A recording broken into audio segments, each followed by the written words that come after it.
Well, I mean, I would say that, you know, I was watching Star Trek with my father when I was 8 years old, and it's extraordinary that this franchise is still very much, the story is still being told, and people have a hunger for it, have a desire for it, for all these generations. So that was, just the pull of that was really exotic, interesting to me. But I also believe that the challenge of playing the captain, and in this particular situation, the part they were offering me, she's 422 years old, and that was so interesting. Like, what kind of life you could live to see people be born and die, and be born and die, and go in and out of your life.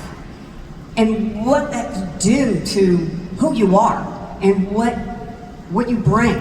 And so I think that the character is incredibly young, and it was such a great intersection for me to feel that way as the character, and to be confronted with these people who are truly young and truly starting out and almost like being born in Starfleet Academy, the beginning of a new chapter of their lives.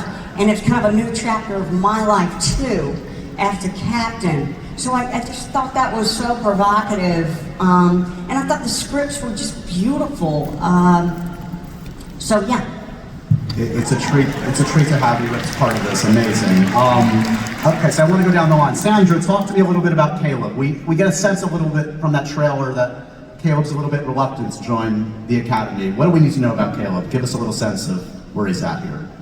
Well, Caleb has a life outside of Starfleet Academy that is very, very rough, very instinctual, quite savage, and for the 15 years that he is alone, surviving on his own in the big galaxy out there, he has no need to rely on anyone else except for himself. And so when he confronts the reality of needing other people in his life and needing to have more of an open heart to growth and to allowing people in so that things can progress, I think it's really difficult for him, and I think that he has a lot of problems with it at the beginning. But the reality of Caleb is that he's savage on the outside, but on the inside there's just someone who is much like the rest of us, who cares and who has a lot of love and a lot of fear, and I think the growth of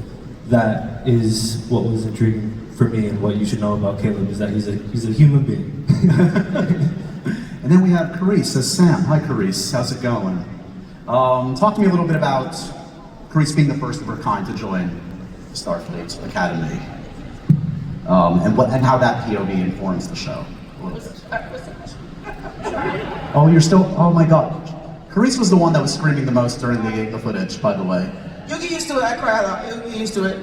You're not, so talk to me a little, okay, you're emotional. First, let's revel in this moment. What's it like for you to be here? Come on, congratulations. Oh, man.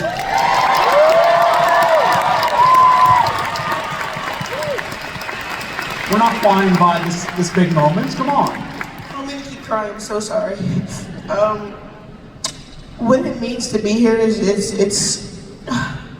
it's really crazy, because I feel like, especially right now, we're in such a really dark time in the world.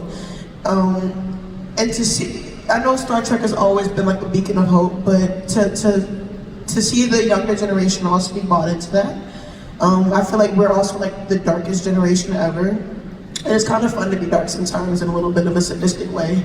But like, we really do need a beacon of hope these days. And so just to be here, embraced in such a family with you guys, it's an honor that goes, I feel like that just transcends at least the English language. There might be like a word in Spanish for it, but like, I don't really know Spanish. But like, it's just an honor. It's a real honor.